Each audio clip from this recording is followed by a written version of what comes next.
Hi, welcome back to Guessagaingaming. So today you'll probably recognise the game I've got up on screen, which is XCOM 2. And today's question is, why is there no XCOM 3? That's the question. So it's something I was thinking. I've been playing Enemy Within recently. Actually been playing it on PC because I do have it on PlayStation 3, but I couldn't bother to set that up. So I've been playing it on PC.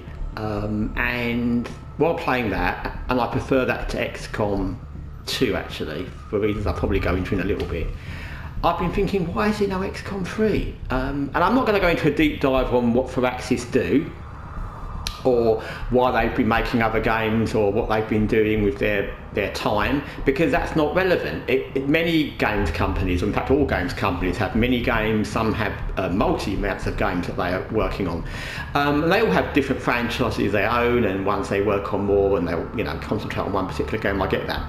And sometimes a game will have to wait, like with BioWare, and they've got Dragon Age Veilguard, unfortunately, which they did work on, and so that put Mass Effect back. Hopefully that's going to be better than Dragon Age Veilguard. But anyway, so it's 10 years, I think it's 2016, isn't it, since XCOM 2, and there's not really been any positive, like, we're going to make it, or it's coming out soon, or anything like that. It's just like people talk about XCOM 3, but it's not Firaxis particularly talking about it.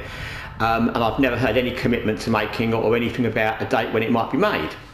And it's really odd, because virtually every turn-based game somewhere, especially modern turn-based games, has some homage in it to XCOM and XCOM 2, whether it's the original or whether it's the more recent ones, the Firaxis ones. And I think everybody who's ever played a turn-based game knows XCOM, at least some part of XCOM, whether it's again the originals or Enemy Within or any Enemy Unknown or XCOM 2 or War of the Chosen, whatever. And whether they like it or not, they might not like Sci-Fi in a turn-based game, or they might just find it annoying because it crashes a lot, which it does, XCOM 2 on console anyway. But this, it's such a standard for turn-based games.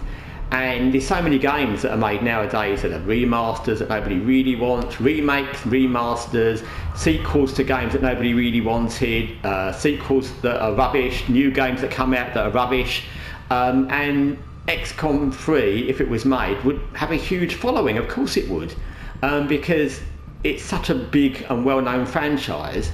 And we know from Firaxis, Marvel's Midnight Suns is theirs, and they've changed how turn-based is in that. I'm not suggesting XCOM 2 should be like that. I'm not saying it would really benefit from that card system, but they're still evolving how they do turn-based. So if they took some of the bits and pieces from Midnight Suns, maybe not the background story and that part of it, God, but the combat part, and some bits from XCOM 2 which are good, and the best parts of Enemy Within and Enemy Unknown, which I think is a better game than XCOM 2, because I think XCOM 2, and I've said this before, is a kind of a streamlined version of XCOM Enemy Within, in that in the original you've got the Exalt faction, which is much more interesting and difficult and adds much more to it than the factions in War of the Chosen.